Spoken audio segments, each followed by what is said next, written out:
पुराण स्मृति अस्मृति अस्मृतेन तत्पश्चात तत्कथा स्वपरिवार बंधु बांधवश्च सकल मनोरथ सिद्धार्थम शरीर आरोग्य कामनाया धन धान पुष्टि संतति लाभार्थं निमित्त मम मातु हेतु गरुड़ पुराण कथा अहम श्रवण करिष्यामि।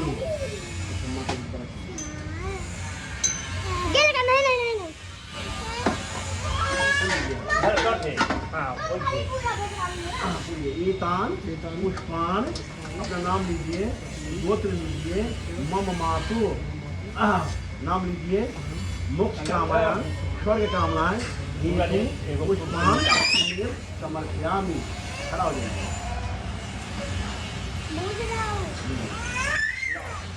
ओम पुष्प निर्मित मालायाम तुमेव समर्पितम गृहान तुमको भूत्वा प्रसिद्ध मम मातु परमेश्वरी।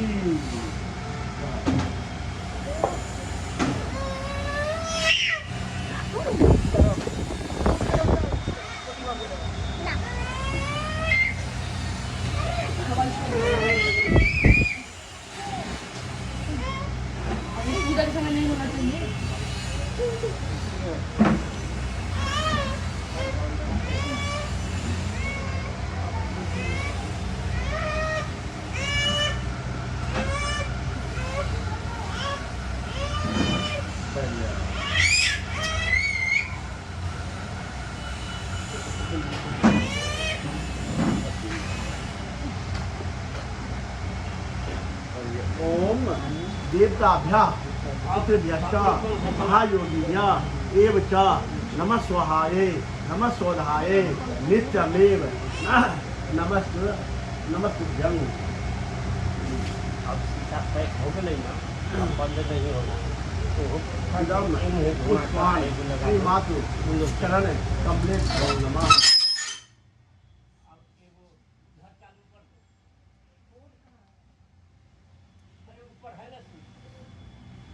एक बार सब लोग प्रेम से भगवान श्री नारायण विष्णु भगवान का स्मरण करते हुए कुछ मन गुनगुनाएंगे धीरे धीरे, तेज आवाज से नहीं अपना। श्रीमन नारायण नारायण नारायण श्रीमन नारायण नारायण नारायण श्रीमन नारायण नारायण नारायण सबो नारायण नारायण नारायण श्रीमन नारायण नारायण नारायण श्रीमन नारायण नारायण नारायण सरयुग तीर अयोध्या नगरी सरयुग तीर अयोध्या नगरी नारायण के चरण पखारायण श्रीमन नारायण नारायण नारायण। बोले गरुड़ भगवान की जय। ओम कृष्ण वासुदेवाय नमः। ओम भगवान श्री कृष्णाय नमो नमः। एकदम पुण्यकर्म समर्पयामि।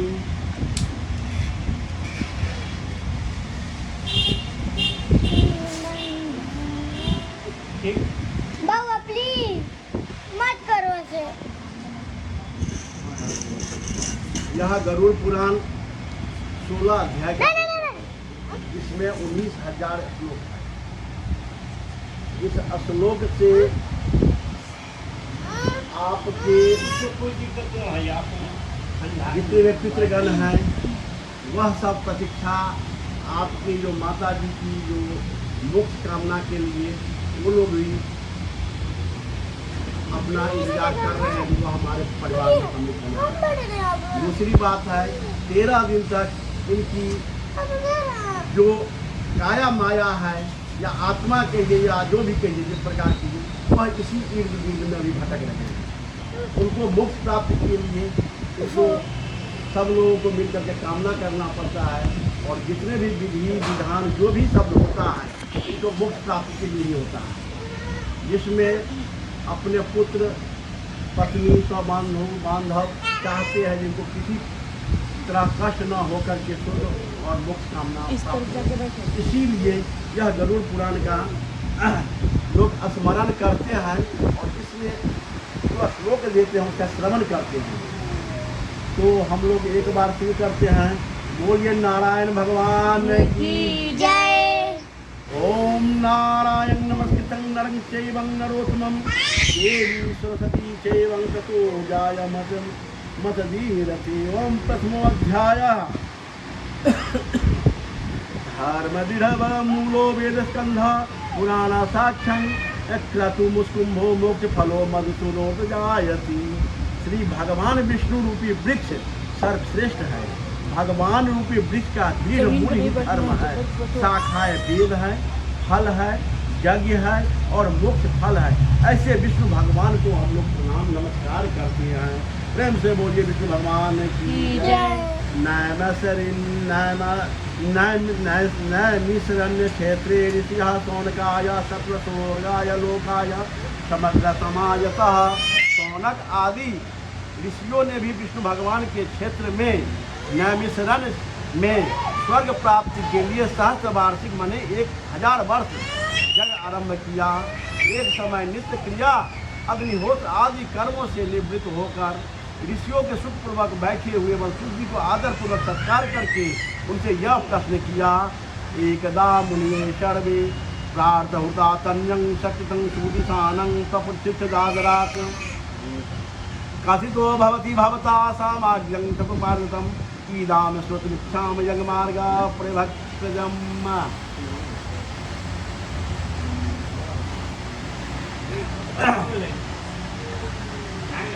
ऋषिवाचा ऋषि ने कहा, हे सुजी महाराज, आपने सुख को देने वाले वेदों को सिद्धांतों को भली भांति सुनाया। हम इस समय इस भाई को देने वाले यमराज के मार्ग का वर्णन सुनना चाहते हैं। लोक परलोक के दुख एवं संसार के दुखों और कष्टों के नाश होने के उपाय का वर्णन करने में आप समर्थ हैं। सुजी ने सुतोवाचा, पुण्यात्माओं को सुखदायी और पापियों को दुखदायी अत्यंत दुर्लभ यम मार्ग का वर्णन आप लोगों के हित के लिए मैं कहता हूँ। ऋषियोवाचा,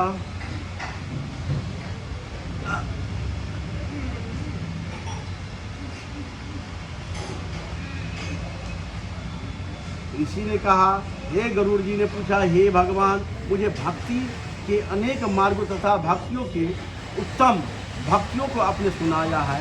अब मैं आपकी भक्ति से विमुख प्राणियों का गमन दुर्गम यम मार्ग तो कैसे होता मैं सुनना चाहता हूँ। हे भगवान, आपका नाम लेना आसान है और अपने वश में जीवा है, फिर भी जो आपकी भक्ति को विमुख होते हैं उनको धिक्कार है। ऐसे पापी मनुष्य नरक में जाते हैं।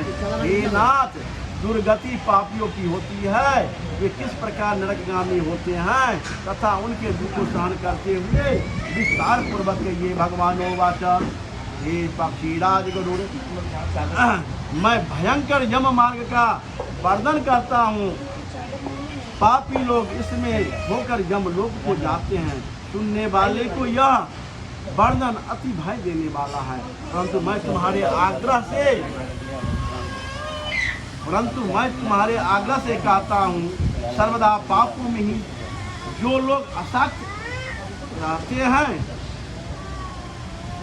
धर्म और दया से रहित हैं, कुसंगत में रहते हैं, सत्संगति और वेद शास्त्रों से विमुख रहते हैं, जो अपने को सम्मानित मानकर घमंड से फूले रहते हैं, धन तथा मर्यादा के गर्व से युक्त हैं, देवी शक्ति रूपी संपत्ति से हीन होकर राक्षसी भाव से प्राप्त होते हैं, जो भोग तथा काम में लीन रहते हैं, जिनका माया जाल में फंसा हुआ है और पवित्र नरक में गिरते हैं।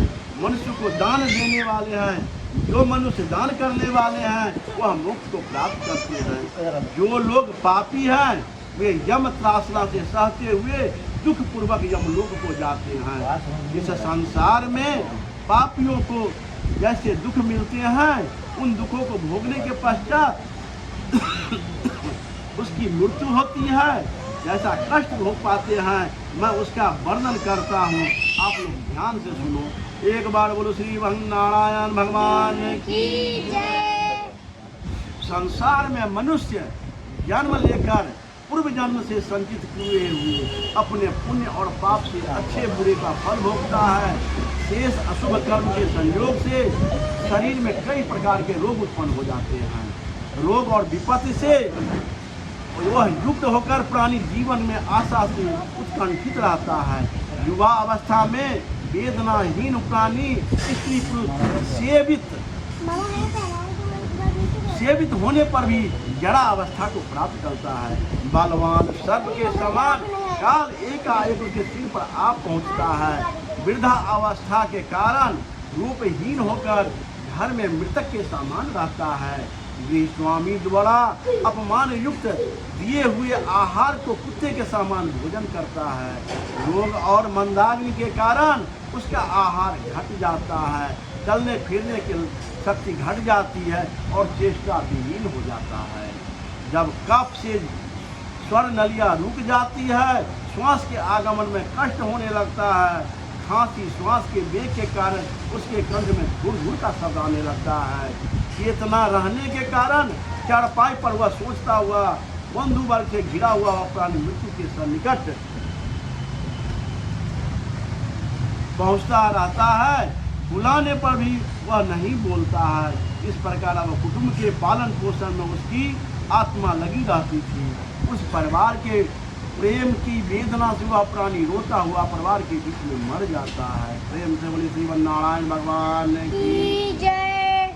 हे गरुड़, उस मृत्यु के समान देवताओं के समान प्राणी को दिव्य दृष्टि हो जाती है और वह संसार में एकमय दिखता है। कुछ भी बोलने में असमर्थ हो जाता है। इंद्रियों की व्याकुलता से चैतन्य प्राणी भी जड़ के समान हो जाता है। इस कारण समीप में आए हुए यमदूतों की प्रेरणा प्राण स्थान से चलामान हो जाते हैं। जब प्राण आदि पांचों वायु अपने स्थान में चल देते हैं, उस समय मरते हुए पापी को एक क्षण भी कल्प के समान बीतता है। 100 बिच्छुओं के डंग के जो काटने से जो पीड़ा उत्पन्न होती है, वैसा उनको अनुभव होता है। उनकी वैसी व्यथा सांसों के निकलते समय होती है। जीव जीव के मुख से यमदूतों के भय से लार और फेन टपकने लगता है। अतः पापियों के प्राणवायु गुद्दा मार्ग से बहिर्भूत होती रहती है। प्राण निकलने समय प्राणियों यमदूत में मिलते हैं और क्रोध से लाल नेत्रों वाले भयानक दुख पास और दंड देने के लिए नग्न शरीर दांतों को पीसते हुए टेढ़े मुख वाले विशाल नख रूपी शस्त्र वाले लोगों के समान काले शरीर वाले ऊपर के उठे हुए केस वाले यमदूत वहाँ आकर उपस्थित रहते हैं। वह प्राणी उन दूतों को देखकर भय से मल मूत्र को त्याग कर देता है।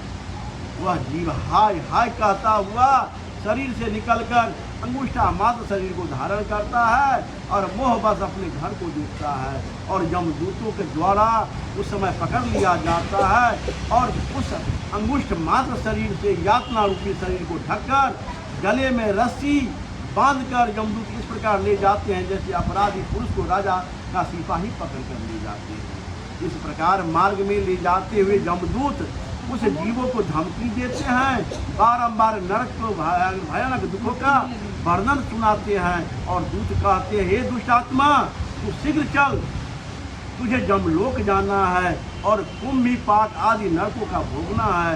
अतः तू देर न कर। यमदूतों की ऐसी बोली और अपने बंधु वर्ग के खिलाफ को सुनता हुआ जीव हाय हाय करता रहता है। यमदूत उसे प्रताड़ित करते रहते हैं। उसका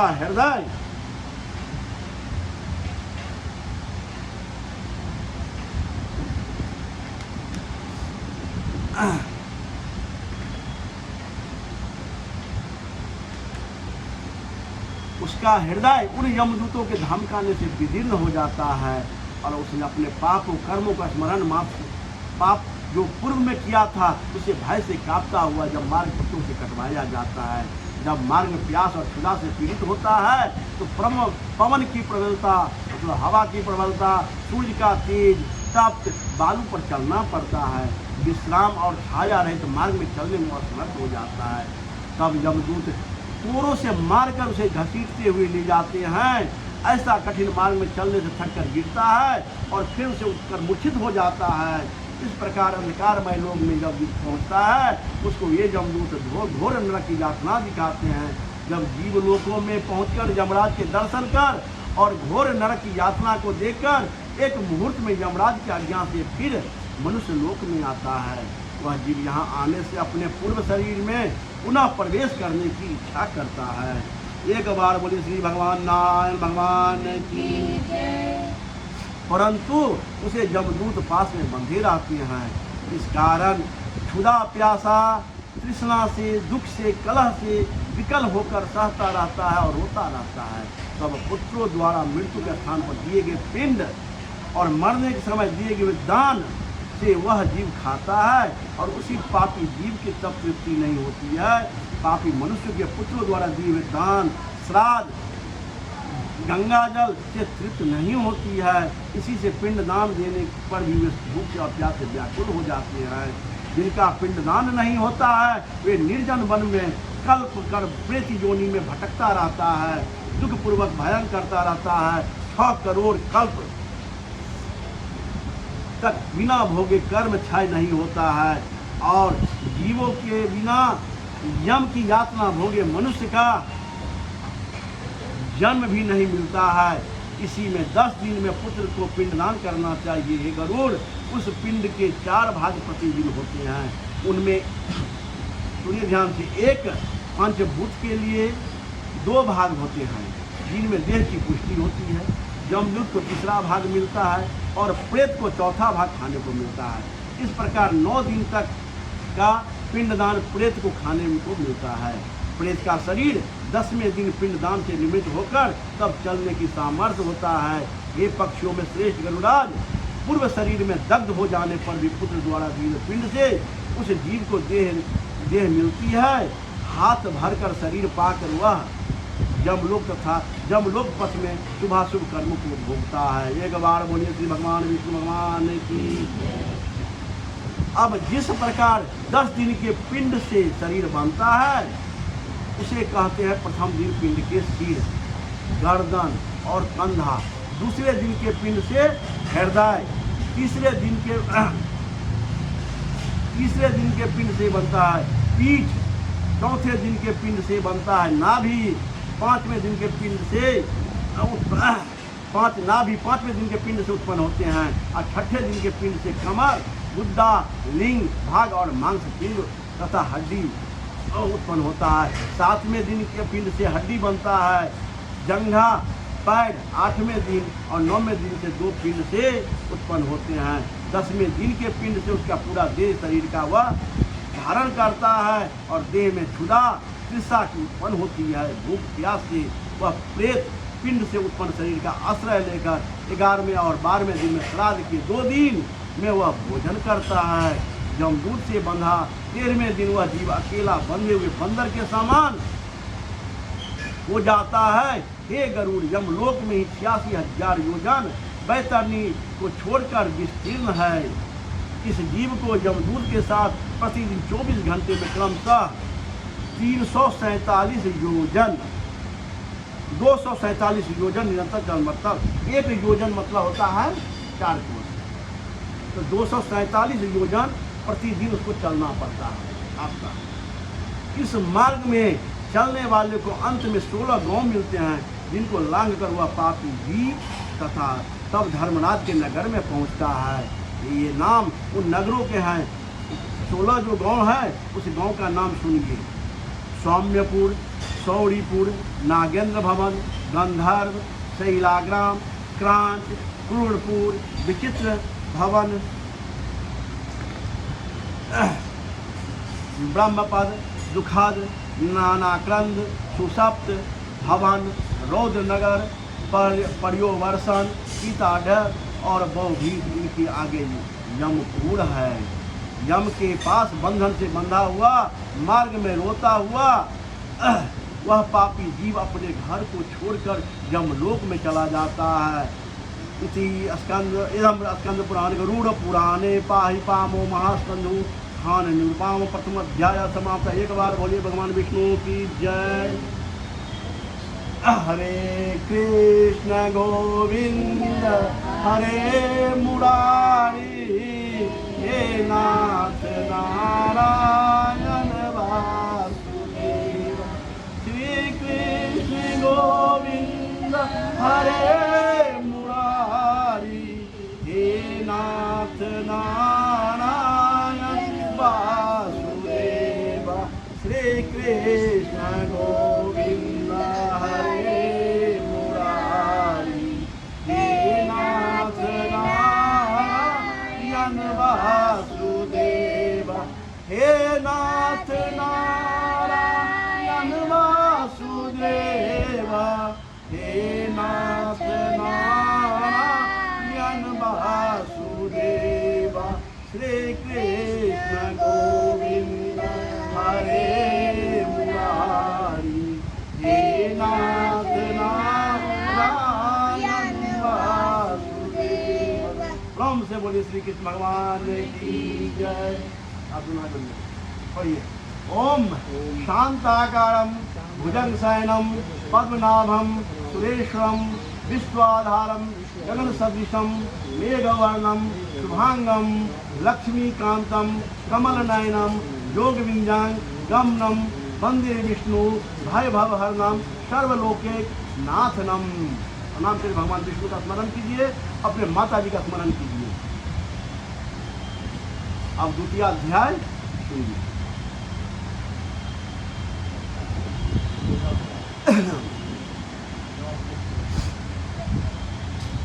गरुडोवाच कादृशी यमलोकेश्य पंथा भवति दुःखदा यत्र तत्र यान्ति च पापा तस्मै केशवः। गरुड़ जी ने कहा, हे भगवान, यमलोक में कितना दुखदायी मार्ग है, जीव उसमें पाप करने से कैसे हो जाता है वह सुनिए। भगवानोवाच यम मार्ग महादुःखप्रदं हेम कथप्यां च भक्तो पृच्छत्वा भवस्यं किं पति।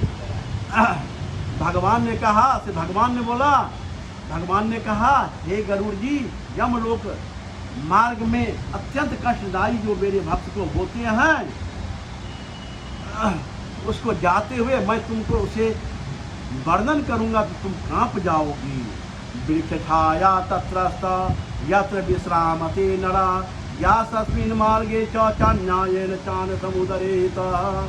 वृक्षों की छाया उस यमलोक में बिल्कुल नहीं है जिसके नीचे जीव क्षण मात्र के लिए विश्राम कर सके।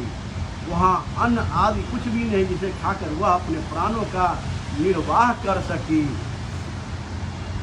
न जलम दृश्यते क्वामापि दृश्यत्वमेव पीबते तप्यांग द्वादशं पालायन्ते तथा खगाः।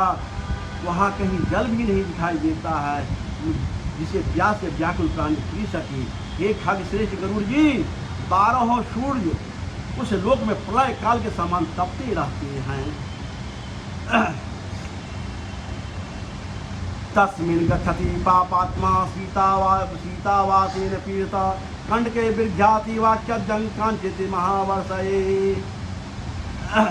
वहाँ जीव हवा और ठंडक से अत्यंत पीड़ित होता है। कहीं बड़े बड़े भयानक और विषैले सांप से कटाया जाता है, कहीं कांटों से बंधाया जाता है और कहीं चिघाड़ते सिंह व्याघ्र और खूंखार कुत्तों से खिलाया जाता है, कहीं जहरीले बिच्छों से कटवाया जाता है और कहीं प्रज्वलित अग्नि में जलाया जाता है। तब उसके बाद जो जीव एक 80 पत्र मन में जो 2000 योजन विस्तार का है, उस वन में कौआ, गीद, उल्लू, भयानक मधुमक्खियां रहती है और उस वन में चारों ओर प्रचंड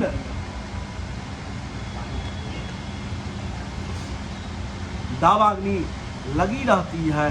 डंक युक्त मक्षों के काटने से तथा अग्नि की गर्मी से तप्त वह जीव वृक्ष को नीचे जाता है। तब उसका गिराया हुआ तलवार के समान तेज उस वृक्ष के पत्तों से छिन्न भिन्न हो जाता है। कहीं पर्वत के नीचे गिरा जाता है, कहीं अंधेरे कुएं में गिरा जाता है, कहीं छूरों के चूक चाकू के समान तीक्ष्ण मार्ग में पैदल चलाया जाता है, कहीं कहीं नुकीलों किलो के ऊपर चलाया जाता है, कहीं जल में, कहीं जोक से भरे कीचड़ में गिराकर उसे, कहीं तवे के समान जलते हुए पृथ्वी पर और कहीं जलते हुए बालू पर चलाया जाता है, कहीं अंगार के समूह में झोंका जाता है, कहीं जहरीले कुएं में व्याप्त मार्ग में चलाया जाता है, कहीं आग और पत्थर के टुकड़ों की वर्षा, कहीं कहीं रक्त शस्त्र और ड्रम जल की वर्षा होती है, कहीं थाल कीचड़ की वर्षा होती है, तो कहीं भयानक गुफावन संद्रा में घुसाया जाता है, जिसमें बहुत ही गहरा अंधकार है, कहीं कठिनाइयाँ हैं कि चढ़ने से योग शिलाएँ हैं, कहीं विष्ठा से, कहीं रक्त से, कहीं पीप से तो भरे कुंड हैं जिसमें रहना पड़ता है। एक बैतरणी नाम की घोर नदी मार्ग मध्यम मार्ग में है, जो देखने मार्ग से भय को देने वाली है, जिसके बातें सुनने मात्र से रोमांच हो जाता है। 100 योजन का वह नदी चौड़ी है, जिसका किनारा हड्डियों से बना है, जिसमें पीप रक्त भरा हुआ है, उसमें रक्त मांस और पवित्र कीचड़ भरे हुए हैं। वो बड़ी गहरी और बड़े दुख से पार करने योग्य है, जिस सेवाएं घास के केस के समान जो बड़े बड़े घड़ियालों से परिपूर्ण है। मांस खाने वाले सैकड़ों प्रकार के पक्षियाँ उसमें निवास करते हैं। ये गरुड़ आग की ज्वाला से तृप्त होकर घी जैसे कड़ा में खौलता रहता है, उस प्रकार नदी पाप इसमें आस्था देखकर खौलता रहता है, और सुई के समान मुख वाले कीड़े चारों ओर से संयुक्त गिद्ध और कौवे उनको नोच नोच के वज्र के समान वो नदी में व्याप्त है। सांप, मगरमच्छ, घड़ियाल,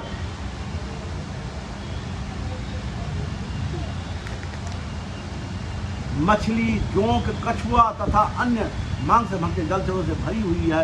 उस नदी में अत्यंत रोता हुआ पापी जीव को छोड़ा गया है। हे भाई, हे पुत्रों, हे पिता आदि शब्द का वह बारंबार पुकारता है, और वह पापी जीव जब भूखा का प्यासा से पीड़ित होता है, तब खाने पीने को रुधिर और मांस से मिलता है। वही रक्त और फेन से युक्त नदी में भयानक घनघोर गर्जन करते हुए नदी वह पापी मनुष्य देखने मात्र से मूर्छित हो जाता है, और अनेक प्रकार के जहरीले बिच्छू और सर्प भरे हुए हैं, जिसके गिरे हुए जीव को रक्षा करने वाला कोई प्राणी नहीं रहता है। नदी के सैकड़ों हजारों भवरों से पार कर वह जीव पाताल के नीचे आ जाता है। क्षण भर पे फिर वह जीव ऊपर को आता है। हे गरुड़, यह नदी पापी जीवों को पतन के लिए बनाई गई है। अत्यंत कठोर दुखदायी देने वाला ऐसा नदी को पार कर दिखाई नहीं देता है। इस प्रकार अनेक प्रकार के दुखों को यम मार्ग को भोगते हुए रोता चिल्लाता हुआ प्राणी यम लोक को जाता है। प्रेम से बोले श्रीमन नारायण भगवान की जय। यमदूत किसी को फांसी में बांधकर, किसी को शस्त्र से घेर कर, किसी को अंकुश से खींचकर पापियों को यमलोक में ले जाते हैं। ये यमदूत पापियों को किसी के नाक कान की डोरी डालकर, जिसको हम लोग नकेल कहते हैं, उसमें किसी को काल पास में बांधकर और किसी को कौवे के सामान खींचते हुए यमलोक को ले जाते हैं। गर्दन, भुजा और पैर को सांकल बांधकर तथा लोहे को भारी बोझ में लादकर रास्ते में चलने के लिए कहते हैं। उनको मुदगर भयानक यमदूत मारते हैं। वह दुखी पापी जीव मुंह से रक्त गिरता है, और उसी रक्त को वह पुनः पीता है। वह अपने किए कर्मों के लिए जो वह मृत्यु लोक में जो कर्म किए रहते हैं उसके लिए सोचता है और ग्लानि करता है। अनेक प्रकार के दुखों को भोगता है, यमलोक में जाता है। यम मार्ग में जाता हुआ ज्ञानी का हे पुत्र, हे पौत्र ऐसा कहकर वह विलाप करता हुआ संतृप्त होता हुआ मनुष्य का जन्म पाकर मैंने कुछ भी धर्म नहीं किया, वह प्राणी मन में ऐसा सोचता रहता है। हे शरीर, अपने किए हुए कर्मों को भोगो, क्योंकि तुमने जो कभी अग्नि में हवन नहीं किया, न कुछ दान ही किया, न तपस्या किया, न देवताओं को प्रेम पूर्वक भोजन करवाया, न ही स्वविध तीर्थों की सेवा किया, ब्राह्मणों का पूजन और गंगा स्नान भी नहीं किया। तुमने कभी साधुओं की न सेवा किया और न कभी परोपकार किया। इसीलिए हे दाहिन, अपने क्रिय कर्मों को भोगो। मनुष्य पशु पक्षियों के पीने के लिए निर्जल देशों में जलाशय नहीं बनवाया, ब्राह्मण और गौ को जीविका के लिए कुछ साधन नहीं बनाए। इसीलिए हे जैन, अपने किए बुरे कर्मों का फल भोगो। प्रेम से बोले श्री नारायण भगवान की। कभी पर्याप्त मात्रा में अन्न दान नहीं किया, गाय दान नहीं किया, तृण दान नहीं किया, वेद शास्त्र अर्थशास्त्र से नहीं देखा, न कभी पुराणों को सुना, न कथावाचक व्यास जी का पूजन ही किया। हे इसे दाहीन बुरे हुए अपने कर्म को भोगो, अपने स्वामी की आज्ञा का भी पालन नहीं किया और न ही कभी बड़ों की सेवा और आदर सत्कार किया, इसीलिए अपने शरीर को कि वे कर्मों को भोगो। स्त्रियों के लिए पति की सेवा करना ही परम धर्म है, जिसको जानते हुए पति की सेवा इस स्त्री ने नहीं की, पति के मरने पर भी सती नहीं हुई, वैधव्य जीवन व्यतीत करती हुई, जिसने तपस्या नहीं की, उसके ये दाहीन अपने किए पूर्व में किए हुए फल कर्म का फल भोगो। अपने पूर्व कर्मों द्वारा अत्यंत दुखदायी नारी शरीर पाया, इस पर उसने न ही तो महीनों के न चंद्रयान 10 ही किया, न ही शरीर को नियमों द्वारा कलेशित किया, न ही अनेक प्रकार के विलाप करता हुआ स्त्री पुरुष जीव अपने पूर्व देह को स्मरण करता हुआ यह मानव शरीर कहाँ चला जाता है, वह जीव ऐसा कहता हुआ जब मार्ग में चला जाता है। वह प्रेत रूपी जीव 17 दिन तक वायु के समान चलता है। हे गरुड़ जी, भगवान बोलते हैं, हे गरुड़ जी, वह प्रेत सौम्यपुर नामक नगर में 18वें दिन में पहुंचता है। उस सौम्यपुर नगर में महान प्रेतों के गण रहते हैं।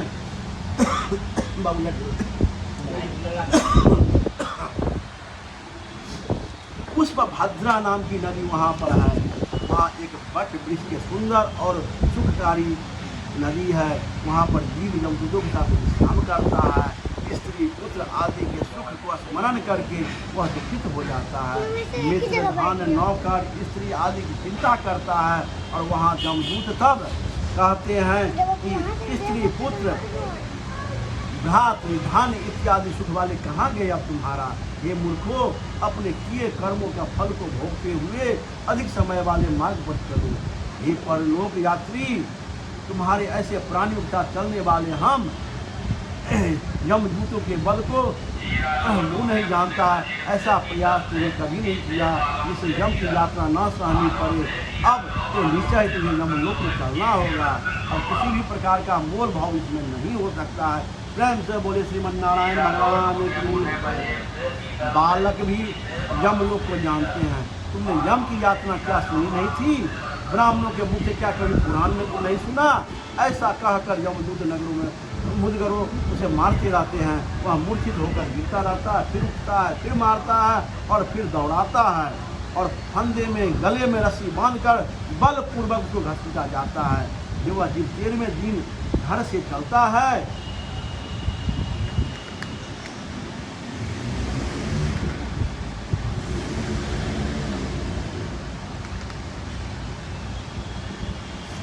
तेरहवें दिन से चलता है तो 18वें दिन में सौम्यनगर में पहुंचता है।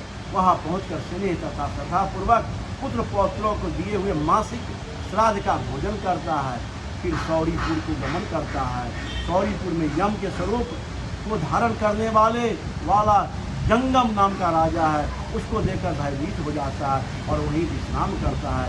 उस नगर में पहुंचकर त्रिपाक्षिक श्राद्ध के दिए हुए अन्न जल को उसका भोजन करता है। जो 3 मास में श्राद्ध का जो देता है, जो छाया कहते हैं, और छाया में ब्राह्मण को महीने खिलाया जाता है, वह छाया का 13 मासिक छाया का वह वहाँ उस सौरीपुरी में वह उसका भक्षण करते हैं। उस नगर को पार करता है। उसके बाद वह प्रेत शीघ्रता से नरेंद्र भवन में पहुँचता है। वहाँ एक भयानक वन है। उसको देख दुखित होता है और रोता और चिल्लाता है। निर्दय यमदूत उसको बारंबार खींचे ले जाते हैं। उस वन में वहाँ प्रेत 2 मास में पार करता है। वहीं घर वालों द्वारा 2 मासिक श्राद्ध में दिए हुए जन अन्न आदि को वह खाकर फिर वहीं यमदूत के आगे भी चलता है। 3रे महीने वह प्रेत गंधर्व पतन पर पहुँचता है।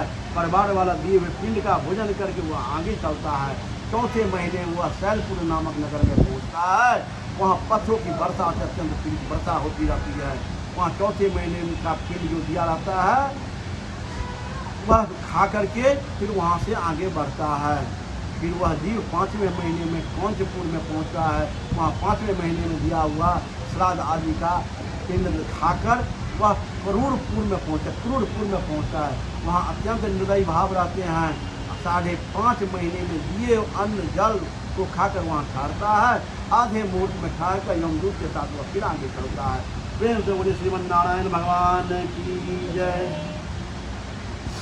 वह आधा मुहूर्त तक ठहरकर यमदूतों के ताड़ने से कांपता है और अति दुखित होता हुआ यमदूत को घसीटता हुआ आगे नगर को चलता है। वहाँ से चलकर चित्र भवन नामक नगर में पहुँचता है, जहाँ विचित्र नामक यमराज का भाई छोटा भाई राज करता है। वहाँ बड़े विचित्र शरीर वाले को देखकर वह भागना चाहता है, परंतु परवश में पड़ा रहने के कारण उस प्रेत के आगे तब बैतरनी खेलने वाले मल्लाह आकर कहते हैं, बैतरनी नदी के पार उतारने वाले हम लोग हैं, यहाँ हम आपका पार उतारेंगे। यह नौका है, यदि तुम्हारा पुण्य हो तो आकर इस नौका पर बैठ जाओ। ज्ञान दृष्टि वाले मनुष्य ने दान का वितरण किया था, उस दान में जो कुछ सब कर गया हो वह पाप छट जाएगा उसे और जो मुनीश्वर जो दान नहीं दिया वह उसमें डूब जाएगा, इसे वह बैतरनी नदी कहते हैं। उस प्रेत ने केवट से कहते हैं, यदि तूने गोदान किया है तो इस नौका से पार लग जा सकता है, अन्यथा नहीं जा सकता है। वह प्रेत उसके वचन को सुनकर केवल हा देव कहता हुआ वह नदी में उबलने पानी में उबलने लगता है और उसे उबलती देखकर पापी को उस यमदूत ने नदी में छोड़ना चाहते हैं, पर वह जीव बहुत चिल्लाता है, जिस पापी ने दान नहीं किया उस नदी में डूब जाता है। तब आकाश में चलने वाले यमदूत उस प्रेत के मुख से जैसे मछली को बंसी में फंसाता है उसी तरह से फंसाकर मछली की तरह घसीट कर नदी से बाहर निकालता है। 6ठे महीने में नदी पार करके नदी के पार पहुंचकर दत्त श्राद्ध को खाकर वह आगे चलता है और फिर भूख से व्याकुल होकर अत्यंत विलाप करता हुआ मार्ग में जाता है। ब्रह्मपद नामक नगर में 7वें महीने का पिंडदान का किया हुआ भोजन करता है और वह 7वें महीने में पुत्रों द्वारा श्राद्ध का आदि का उत्पन्न खाकर तृप्त हो जाता है। ये पक्षियों में गरुड़राज, ये गरुड़ उस नगर को पार कर वह दुखदपुर में पहुंचता है। आकाश मार्ग में चलता हुआ अनेक प्रकार के दुखों को भोगता है। 8वें महीने में श्राद्ध को जीव अन्न जल आदि को वहीं भोजन करके अन्न आगे खाकर 9वें महीने पूर्ण होते ही नाना क्रंदपुर को जाता है और नाना क्रंदपुर में अनेक गणों वहां देखकर अत्यंत दुख से व्याकुल होकर चिल्लाता है।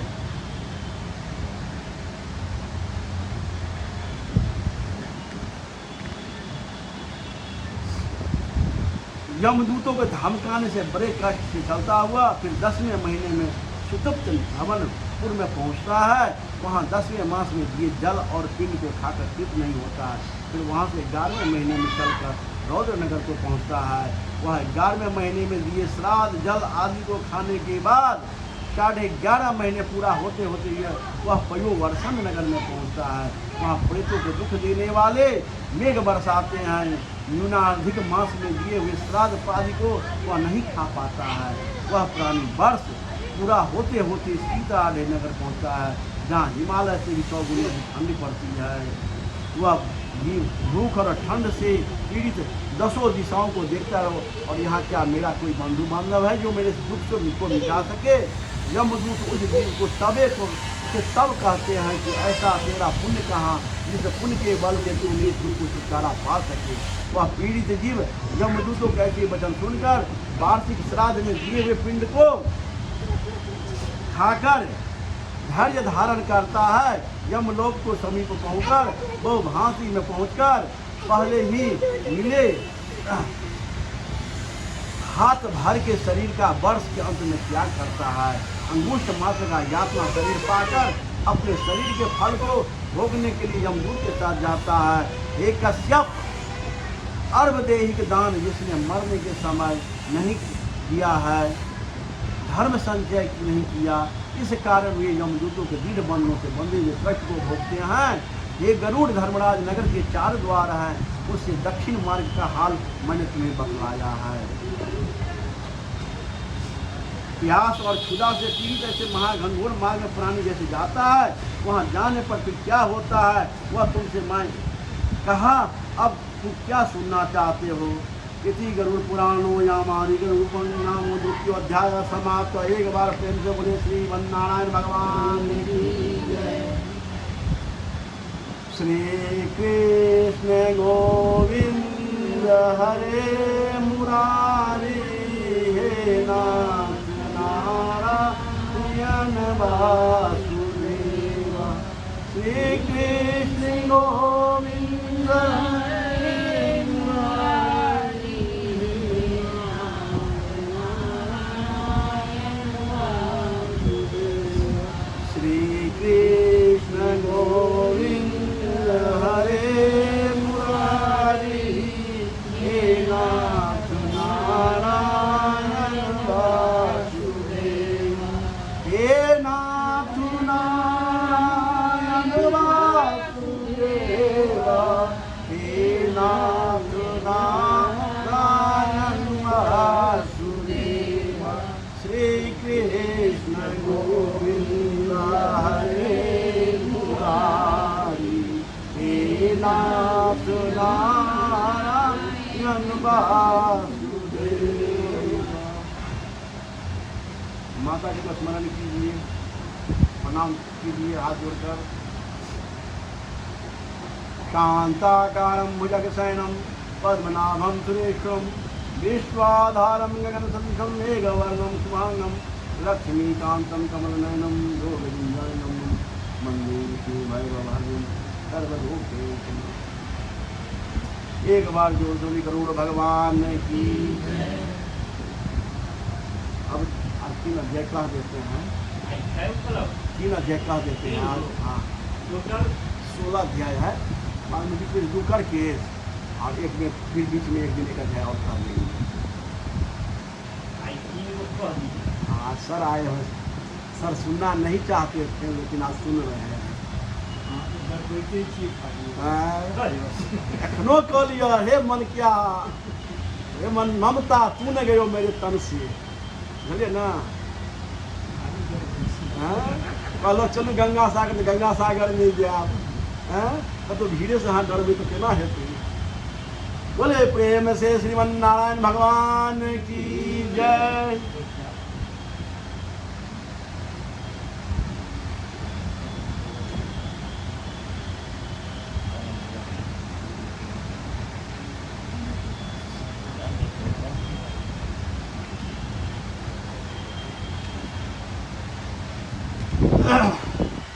गरुड़ो वाचा क्रीडिशो यमलोकस्थ पंथा भवति दुःखदा यत्र यान्ति पया पाप तस्मै कथामके सबः। गरुड़ जी ने कहा हे भगवान, यमलोक में कितना दुखदायी मार्ग है, जीव उसमें पाप करने से वहाँ कैसे जाता है। भगवानो वाचा यम मार्ग महादुःखप्रदं ते कथाम्यङ्कं भक्तोमोऽपि तिष्ठ्वा त्वं भविष्यमकं पिता। भगवान ने कहा हे गरुड़, यमलोक मार्ग अत्यंत ही कष्टदायी है, मेरे भक्त होते हुए तुम उसे सुनकर कांप जाओगे।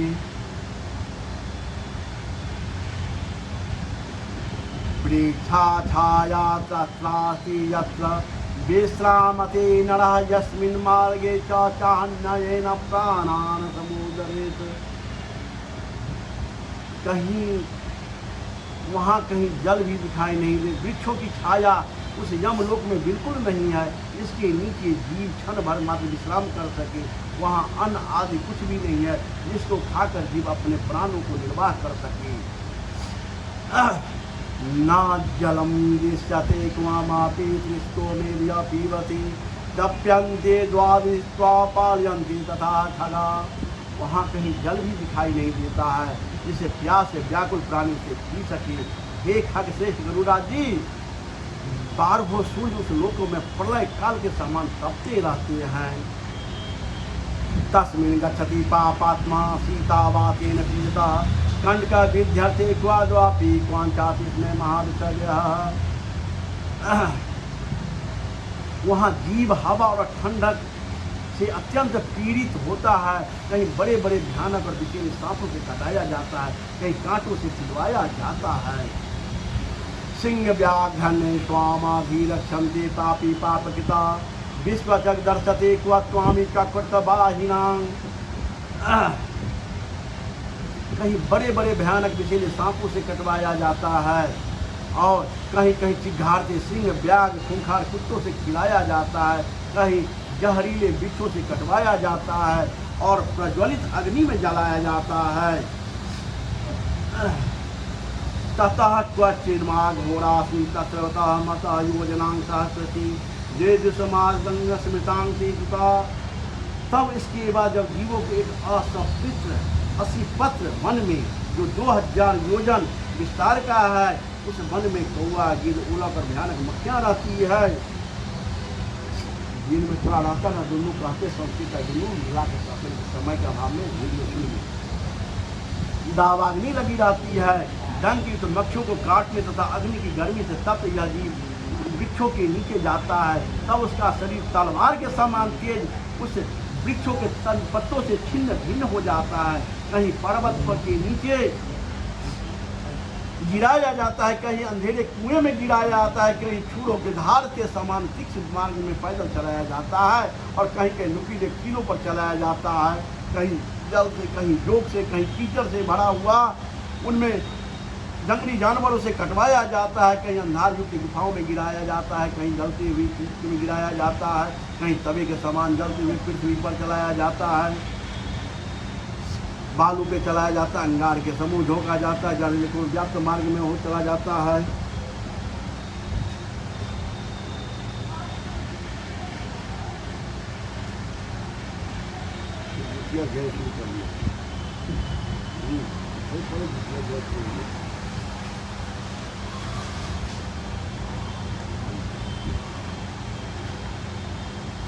प्रेम से बोले श्रीमन नारायण भगवान की जय। गरुड़ोवाच यम मार्ग कृतम व्यंगत्वा पापी यम लोके प्रादिशयत्वानां मुक्तिमन्त्रे तन्मे कथं केशवः प्रसिद्ध भगवानोवाच आदं च प्रवक्ष्यामि श्रोणामिनाकमाजिमं कथमपि नरके न त्वावशयिं प्रथाः। हे भगवान कहते हैं, हे विनीता के पुत्र, यम यातना आदि से अंत तक यह वृतांत का तौर सुनो, तुम नरक के वर्णन मात्र संतुष्ट हो जाओगे। भगवानोवाच आद्यंत प्रवक्ष्यामि श्रुत्स्नामिनात्मजम कथमेति नरकं त्वे भविष्यति किं पयतः। हे कश्यप पुत्र, वह भोगीतपुर आगे 44 योजन लंबा चौड़ा भारी धर्मराज का पुर है। उस समय वहाँ हाहाकार मचा रहता है, जिसे देख पापी चिल्लाने लगता है। जमपुर में रहने वाले उसका रुदन सुनकर वे सब लोग जाकर द्वारपाल से कहते हैं, हे धर्मध्वज नामक द्वारपाल सदा रहता है, वह चित्रगुप्त के पास जाकर उस प्रेत के साथ शुभाशुभ कह देता है। तदनंतर चित्रगुप्त धर्मराज से निवेदन कर देता है, हे गरुड़ जी, जो मनुष्य नास्तिक और पापी है सबको धर्मराज भली भांति जानते हैं, तो भी चित्रगुप्त से उनके पापों के बारे में पूछते हैं। सब कुछ जानते हुए चित्रगुप्त श्रवणों से पूछता है।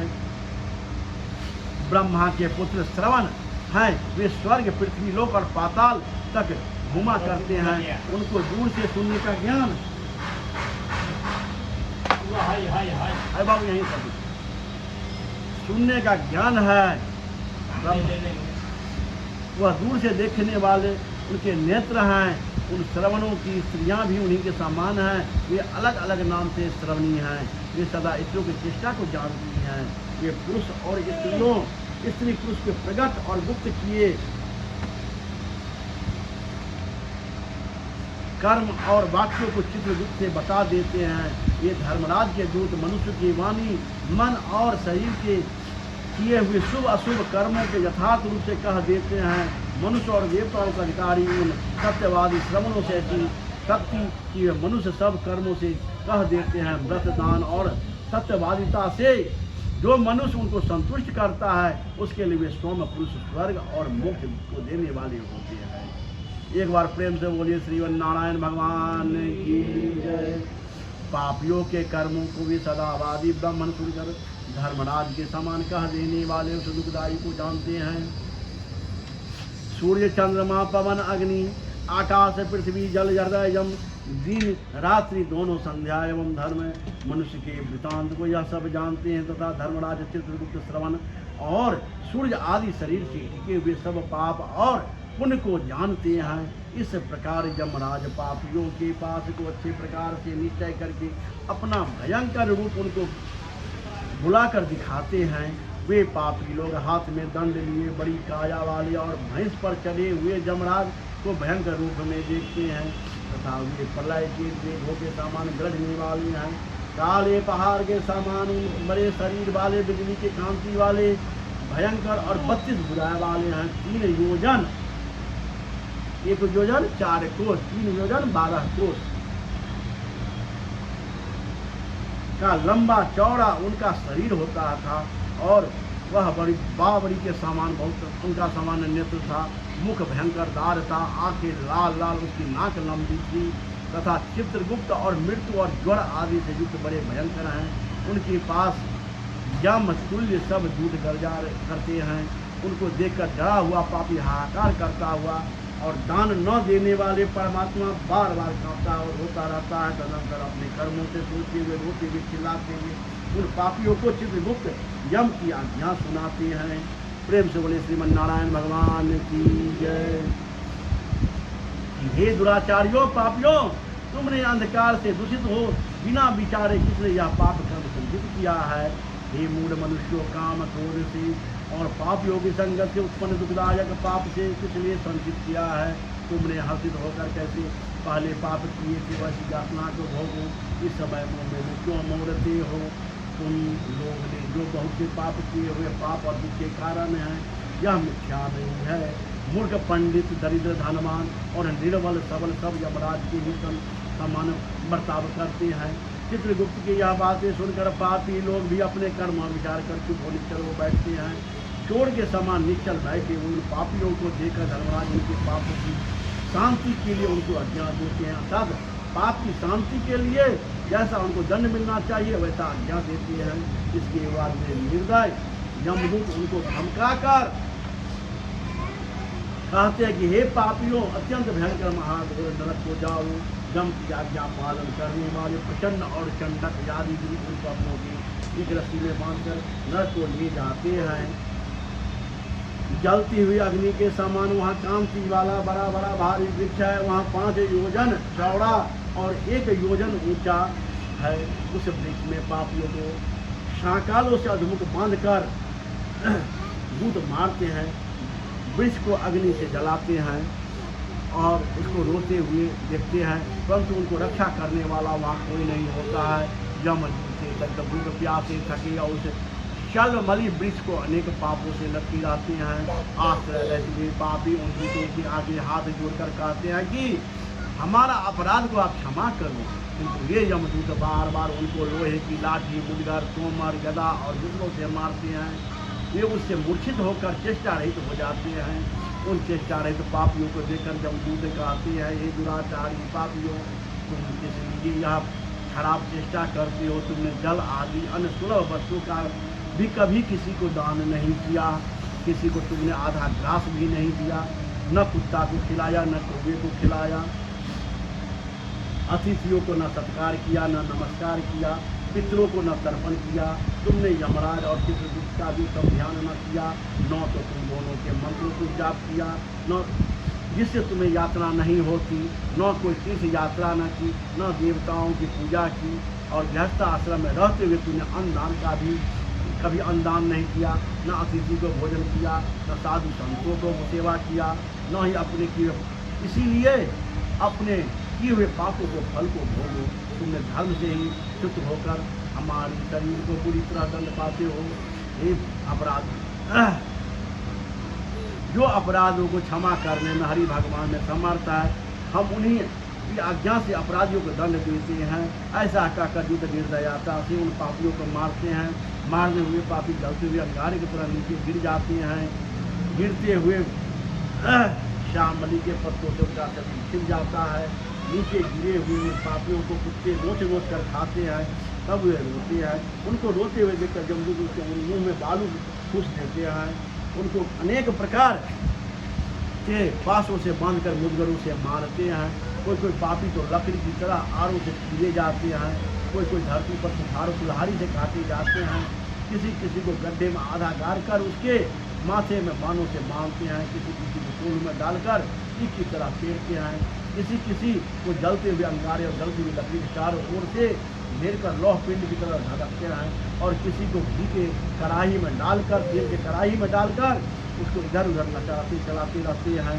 किसी को रास्ते में मदमस्त हाथी के सामान फेंक देते हैं। किसी को हाथ पैर बांधकर नीचे को मुंह में लटका कर दिया जाता है। किसी को कुएं में डाल दिया जाता है।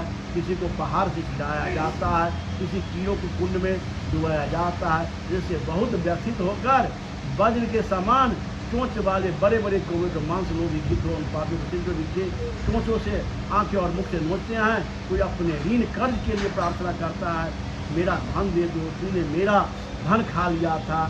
जो लोग यहाँ किसी का कर्ज लेकर के और ऋण लेकर के जो ऊपर जाते हैं, वह व्यक्ति को वहाँ पे वो लोग उनको परेशान करते हैं। तुमने यमलोक में देखा हो, नरक में इस प्रकार झगड़ा करते हुए पापियों को मांस की सरियों से काट कर जमदूत उनको देते हैं। इस प्रकार उनके शरीर का मांस काट के जिसका ऋण लिया जाता है उसको दिया जाता है। इस प्रकार यम की आज्ञा से उन पापियों को प्रताड़ित किया कर तामासी में घोर नरक को खींच कर डाल देते हैं। यद्यपि नरक में बहुत दुख, तथापि शाल और मली वृक्ष के पास उन पापियों को जो बड़ा भारी दुख होता है वह वचन से भी नहीं कहा जा सकता है। ये आकाश चारी गरुड़ 84 लाख नरक है, जिसमें सबसे कठिन धारे नाम के 21 महाघोर नरक हैं। उनके नाम ये हैं तामाशी, लौशंकु, महामौरव, शानमली, रौरव, कुमंडलम, कालसूत्रक, कूटमृतक, संघात, लोहातुर, साविद, तंत्रप्रात, महानिर्मय, कंकोल, संजीवन, महापद, अधीच, अंधता मिश्र, कुंभी पाक, संप्रतावन, तपन, ये 21 नरक हैं। इन सबों में अनेक प्रकार की पीड़ाएं होती है। ये अनेक भेदों से रचे हुए उनके अनेक पापों को फल भोगा जाता है। तथा जब दूतों के समूह रहते हैं, उनको नरक में धर्महीन, मूढ़ और पापी ही रहते हैं। वहाँ पड़े हुए एक कल्प तक यातना भोगते रहते हैं। जो तामिष्ण, अंधतामिष्ण और औरव आदि की यातना है उनको स्त्री पुरुष साथ ही साथ भोगते हैं। इस प्रकार अपने कुटुंब को पालन करने वाले और अपना पेट भरने वाले ये दोनों ही इस लोक को छोड़कर जब लोक में जाकर ऐसा फल भोगते हैं। इसने प्राणियों से बैर करके अधर्म से के रास्ते में जो खर्च करके इकट्ठा करता है वह अपने शरीर को छोड़कर अकेला ही अंधात्म की नरक में जाता है। जो अधर्म से कुटुंब का पालन करने वाले हैं वे अपने कर्म के प्राप्त नरक में जाकर इस प्रकार फल को भोगते हैं। जैसे किसी धन चोरी का गया हो, वह दुखी होता है। जो केवल अधर्म से ही कुटुंब का पालन करने में उद्यत है वह अंतिम तामसाक्षण तम अंधात्मक नामक नरक में जाता है। नर लोक के नीचे जितनी यातनाएं हैं उन सबको क्रम में भोगकर शुद्ध होकर फिर वह मृत्यु लोक को प्राप्त होता है। इसलिए श्री गरुड़ पुराणे शारोद्वारे जातानुपनम नाम तृतीयोऽध्यायः समाप्तः। श्रीमन्नारायण नारायण नारायण, श्रीमन्नारायण नारायण नारायण, श्रीमन्नारायण नारायण नारायण, श्रीमन्नारायण नारायण नारायण, श्रीमन्नारायण नारायण नारायण, भजमन्नारायण नारायण नारायण, श्रीमन्नारायण नारायण नारायण। एक बार प्रेम से मुझे विष्णु भगवान की, गरुड़ भगवान की, माता पिता चरण कमलेभ्यो नमः। अच्छा, ये पूछना चाहता हूँ, आप लोग में आरती होता है? देखे हैं? नहीं होता है ना? पुष्पांजलि कीजिए, पुष्पांजलि कीजिए, सारे हाथ लीजिए। खड़े हो जाइए, सारी फूल दीजिए, आ जाइए आप लोग।